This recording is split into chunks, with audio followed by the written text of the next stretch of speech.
مجھے یاد ہے آپ جب بھی پروگرام میں بات ہمارے ساتھ کرتے ہیں تو آپ ہمیشہ بڑے اچھے الفاظ سے مولانا صاحب کو یاد کہتے ہیں بڑے سمجھدار ہیں اور وہ بڑی سمجھ کی بات عقل کی بات کرتے ہیں. لیکن ان کو نے جب 29 کی جو تقریر کی ہے میں اس کا ایک حصہ سنانا چاہتا ہوں. مجھے اب یہ بتائیں کہ کیا ابھی بھی وہ سمجھداری کی بات کر رہے ہیں اور صحیح بات کر رہے ہیں؟ اور اس کے ساتھ ایک جڑا سوال آپ پہلے سن لیں پھر میں آپ سے کرتا ہوں.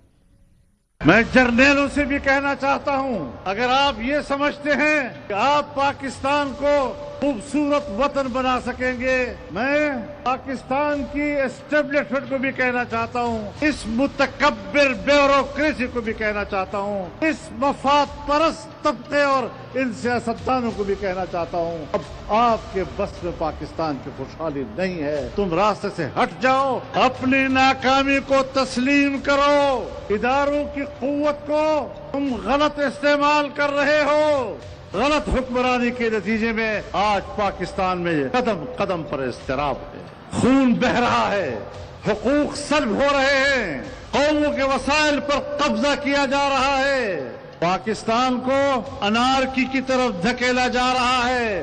ہر اسمبلی کے حوالے سے ان کا ایک ایجنڈا ہوتا ہے کہ ہم نے ایک ایسی اسمبلی بنانی ہے کہ جس سے ہم یہ قانون سازی کرائیں گے، یہ ترمیم کرائیں گے، یہ تبدیلیاں کرائیں گے. آج کی اس پارلیمنٹ سے حکمرانوں نے اور ان کی پشت پر کھڑے طاقتور قوتوں نے اس آئین کا حلیہ بگاڑنے کا سوچا. جب ترمیم کی بات ہوئی تو مجھے کہنے لگے آج پاس کر دی ہے. میں نے کہا پہلے مسودہ تو بناؤ. تیسرے دن رات کے کہیں 2-2:30 بجے ہمیں مسودہ ملا ایک کالے لفافے میں، اور جب ہم نے اس کا مطالعہ کیا وہ آئینی ترمیم نہیں تھی، وہ ایک کالا ناک تھا.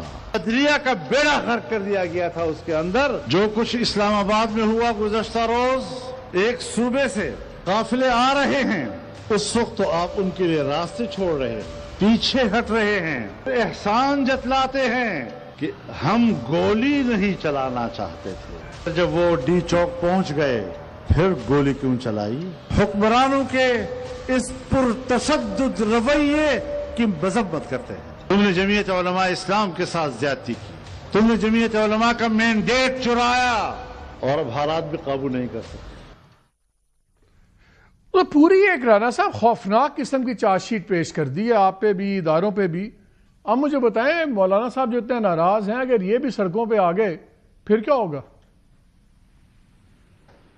مولانا نے جو بات کی ہے وہ دیکھیں فل آف کنٹراڈکشن ہے. انہوں نے جو مینڈیٹ چوری کرنے کی بات کی ہے وہ تو پھر الزام پی ٹی آئی پہ ہے، کیونکہ ان کا مینڈیٹ جو کے پی کے میں تھا تو وہ کسی اور کو تو نہیں ملا، وہ تو پھر پی ٹی آئی نے لیا ہے. تو وہ کیا وہ چوری کر کے پی ٹی آئی کو دیا گیا؟ باقی جو وہ ملکی حالات سے متعلق بات کر رہے ہیں کہ ملک کے حالات جو ہے وہ اگر ان کا حوالہ کے پی کے اور بلوچستان کی طرف ہے تو اس میں کوئی شک نہیں کہ ملک کے حالات جو ہیں وہ باعث فکر ہیں، باعث تشویش ہیں. اور روز آپ کے علم میں ہے کہ شہادتیں ہو رہی ہیں اور معاملات جو ہے وہ یعنی بہتر نہیں ہیں. لیکن اب اس کا حل کیا ہے؟ مولانا اس کا حل پیش کریں. بالکل ہم مولانا کے ساتھ بیٹھنے، مولانا کے ساتھ معاملات کو سمجھنے سمجھانے اور آگے کا راستہ جو ہے وہ مولانا جو ہے وہ بڑے پریکٹیکل اور اپنا جو ہے وہ معاملات کو آگے لے کے چلنے والے لیڈر اور سیاستدان ہیں. تو وہ بتائیں کہ کس طرح سے صورتحال کو بہتری کی طرف لے جایا جا سکتا ہے. تو بالکل ہم ان کے ساتھ بیٹھنے کو تیار ہیں. وہ کہہ رہے ہیں کہ آپ لوگ پی ٹی آئی کا یا عمران خان صاحب کا مسئلہ تو یہ ہے نا کہ وہ بیٹھنے کو تیار نہیں ہے کسی کے ساتھ. وہ کہہ رہے ہیں کہ آپ لوگ اداروں کی طاقت کو غلط جگہ استعمال کر رہے ہیں. وہ کہہ رہے ہیں آئین کو آپ نے بالکل بگاڑ دیا ہے. یہ تو بڑی اسپیسیفک باتیں ہیں. تو کیا اب آپ سے مولانا صاحب سے کوئی رابطہ نہیں ہے آپ لوگوں کا؟ اور دوسرا کیا آپ کو لگتا ہے کہ مولانا صاحب بھی کل کو کوئی کال دے سکتے ہیں؟ نہیں دیکھیں انہوں نے یہ نہیں کہا.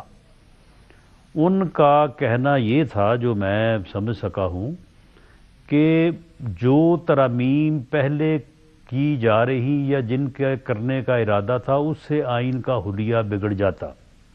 اب جو ترامیم ہوئی ہیں وہ تو مولانا نے خود کروائی ہیں، خود مولانا نے ووٹ دیا ہے، تو اب کیسے حلیہ بگڑ گیا؟ اب تو جو ترامیم آئین میں ہوئی ہیں وہ مولانا صاحب کے ووٹ کے ساتھ ہوئی ہیں، اور مولانا نے ایگری کیا تو پھر جو ہے وہ ترامیم ہوئی ہے۔ وہ پہلے کی بات کہہ رہے ہیں کہ جی پہلے جو مسودہ تھا وہ ایک ناگ تھا اور وہ صحیح نہیں تھا، تو ٹھیک ہے، تو پھر یہ کریڈٹ تو ہمیں جاتا ہے نا کہ ہم نے مولانا کی بات مانی ہے، مولانا نے جو کہا کہ جی یہ ٹھیک نہیں ہے ہم نے اس کو ایک طرف کر دیا۔